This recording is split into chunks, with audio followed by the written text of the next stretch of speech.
नमस्कार, स्वागत है आप सभी को हमारे YouTube चैनल पर, जहां हम आपको हेल्थ और फिजियोथेरेपी से रिलेटेड जानकारी देते हैं। जिन लोगों का भी sciatica पेन प्रॉब्लम होता है, sciatica इशू होता है, सबको पता है कि बहुत सारे स्ट्रेचिंग एक्सरसाइज और बहुत सारे डिफरेंट एक्सरसाइज भी करते हैं। लेकिन बहुत लोगों का एक ही क्वेश्चन होता है कि क्या सिर्फ स्ट्रेचिंग एक्सरसाइज करने से आपका sciatica क्योर हो जाएगा क्या? तो पहले चलिए जानते हैं sciatica के बारे में। आपको सबको पता है कि sciatica एक सिम्टम्स है जो कि एक अंडरलाइनिंग कॉजेस की वजह से होता है। जैसे कि आपकी स्पाइनल कॉलम में कुछ प्रॉब्लम होगा, जैसे कि लोअर बैक एरिया में आपका स्लिप डिस्क का इशू, या आपका स्पाइनल कैनाल स्टेनोसिस हो, फोरामिनल स्टेनोसिस हो, या आपका ऑस्टियोफाइटिक नर्व रूट कंप्रेशन हो। ऐसे कुछ प्रॉब्लम की वजह से आपके कमर में दर्द होता है और उसके साथ आपके पैर में भी आपको नमनेस, टिंगलिंग और पेन फील होता है। उसको हम sciatica बोलते हैं।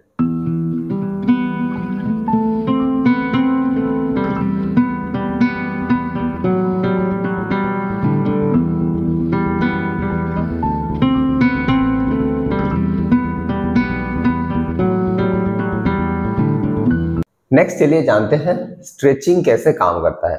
जब भी आप स्ट्रेचिंग करेंगे तो मसल्स को स्ट्रेच करते हैं, तो अगर मसल में कुछ टाइटनेस होगा और वो टाइटनेस की वजह से ही अगर आपका सिम्टम्स एग्रेवेट हो रहा होगा, sciatica सिम्टम्स एग्रेवेट हो रहा होगा, तो आपको थोड़ा बहुत रिलीफ मिलेगा। लेकिन जैसे कि sciatica अगर कुछ अलग प्रॉब्लम की वजह से हो रहा है, जैसे कि आपका स्लिप डिस्क प्रॉब्लम हो या स्पाइनल कैनाल प्रॉब्लम हो, तो हाँ, थोड़ा बहुत आपको रिलीफ मिल सकता है, लेकिन वो परमानेंटली आपके sciatica प्रॉब्लम को क्योर नहीं करेगा। तो नेक्स्ट चलिए जानते हैं ये स्ट्रेचिंग आपके sciatica को क्योर कर सकता है कि नहीं। अनफॉर्चुनेटली स्ट्रेचिंग आपके sciatica प्रॉब्लम को क्योर नहीं कर सकता।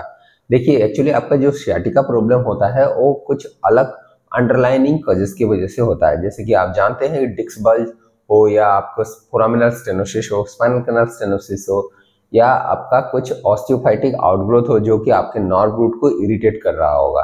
तो जब भी आप स्ट्रेचिंग करेंगे तो आप एक लोकलाइज मसल्स को स्ट्रेच कर रहे हैं, तो जो आपके स्पाइनल कैनाल के अंदर जो प्रॉब्लम होगा, स्पाइनल कॉलम के अंदर जो प्रॉब्लम होगा, उसको वो ठीक नहीं कर सकता।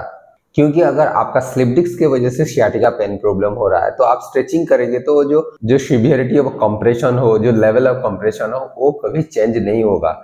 तो आपके सिम्टम में थोड़ा बहुत आपको रिलीफ मिल सकता है जो कि टेम्पररी है, और आपको उसकी जो sciatica के अंडरलाइनिंग कॉजेस को आपको ट्रीट करना पड़ेगा।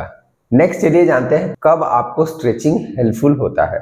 देखिए, एक कंडीशन है जैसे कि पायरिफॉर्मिस मसल्स का टाइटनेस की वजह से भी आपको कभी कभी लेग में पेन फील होता है, जैसे कि टिंगलिंग, नमनेस भी फील होता है।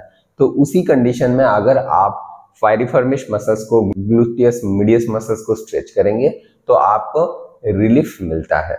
लेकिन अगर आपका प्रॉब्लम अगर स्लिप डिस्क की वजह से हो, या आपका स्पाइनल कैनाल स्टेनोसिस की वजह से हो, या फोरामिनल स्टेनोसिस की वजह से हो रहा है, तो आपको थोड़ा बहुत टेम्पररी रिलीफ मिलेगा, लेकिन ये आपका sciatica प्रॉब्लम को क्योर नहीं कर सकता।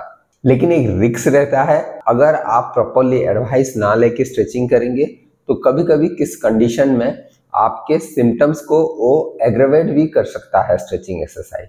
तो कभी भी आप स्ट्रेचिंग एक्सरसाइज करने से पहले किसी फिजियोथेरेपिस्ट से आप एडवाइस ले लीजिए और कंसल्ट कर लीजिए। नर्व रूट इरिटेशन की वजह से आपके लोअर बैक के मसल्स में थोड़ा बहुत टाइटनेस हो सकता है, उसके साथ आपके पेल्विक मसल्स में भी थोड़ा टाइटनेस होता है, और वो टाइटनेस की वजह से आपके एक्चुअली टेंडरनेस डेवलप होता है, मस्कुलर टेंडरनेस। उसको रिलीव करने के लिए और मसल टेंशन को रिलीज करने के लिए हम लोग कुछ एक्सरसाइज आपको बताते हैं, जैसे कि आपके ग्लूटियस मीडियस का स्ट्रेचिंग, पायरिफॉर्मिस मसल्स का स्ट्रेचिंग, और आपके लोअर बैक के एक्सटेंसर मसल्स का, लुम्बर एक्सटेंसर मसल्स का स्ट्रेचिंग भी बताते हैं। हैमस्ट्रिंग स्ट्रेचिंग भी कभी कभी बताया जाता है।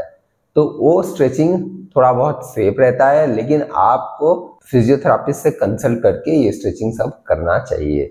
नेक्स्ट चलिए जानते हैं और कुछ अदर वे जो कि आपके sciatica पेन को रिलीव करने के लिए मदद करेगी। देखिए, स्ट्रेचिंग एक्सरसाइज को छोड़ के बहुत सारे एक्सरसाइजेस है, जैसे कि आपका neural mobilisation exercises, spinal mobility exercises और कोर मसल स्ट्रेंथनिंग एक्सरसाइजेस होता है।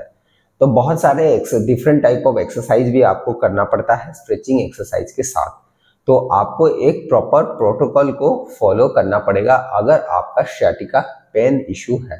नेक्स्ट चलिए जानते हैं कब आपको डॉक्टर के पास जाके कंसल्ट करना है। देखिए, अगर आपका लोअर बैक एरिया प्रॉब्लम है, लोअर बैक पेन हो रहा है, उसके साथ आपका sciatica पेन प्रॉब्लम भी हो रहा है, जैसे कि आपके लेग में पेन हो रहा है, नमनेस टिंगलिंग फील कर रहे हैं, थोड़ा बहुत आप एक्सरसाइज कर रहे हैं और एक्सरसाइज करने के बाद भी अगर आपको कुछ भी रिलीफ नहीं मिल रहा है और उसके साथ एक्सरसाइज करने के बाद अगर आपका पेन और भी ज़्यादा एग्रेवेट हो रहा है, तो आपको जरूर एक स्पाइनल स्पेशलिस्ट के साथ कंसल्ट कर लेना चाहिए। तो इस एपिसोड के जरिए हम जान गए कि सिर्फ स्ट्रेचिंग एक्सरसाइज करने से आप sciatica पेन प्रॉब्लम को क्योर नहीं कर सकते।